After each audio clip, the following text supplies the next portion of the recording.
Phoenix police now say the newborn who was found dead yesterday behind a business near 35th Avenue and Baseline was a boy. Officials are asking anybody who might have seen anything or who knows someone who was pregnant and is no longer pregnant and doesn't have a baby to call one of those numbers on your screen. Well, calls like these can be especially traumatic for our first responders, but it is not always easy for them to ask for help. Well, Carissa Planup looked into at what agencies are now doing to make sure that those first responders stay healthy. Police officers and firefighters encounter dangerous and traumatic situations on a regular basis, but any call about a child death can stick with them for a very long time.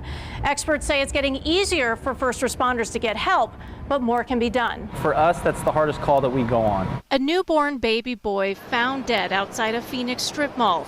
A heartbreaking incident for rescue crews that hoped to revive the child. Over time, those things can start to pile up. Phoenix Fire Captain Scott Douglas says the firefighters who responded yesterday have been offered resources to make sure they're okay. We get those calls flagged in our system as high stress. So we have the ability to reach out to a peer mentor or somebody in the fire service that can then reach out to us, talk to us if we need help. Sometimes it is so hard not to see the face of your own loved one in that dead infant. Dr. Dara Rampersad heads up Blue Paws, specializing in counseling services for first responders.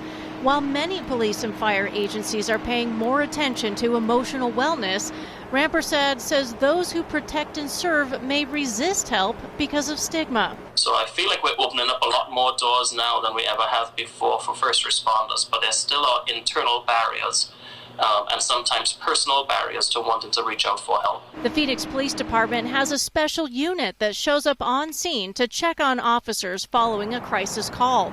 The culture is changing, Douglas says, to ensure first responders are physically and emotionally fit. I think that the resources are definitely a lot better than it was back when I first started and definitely 50 years ago. In Phoenix, Carissa Planup for Arizona's Family.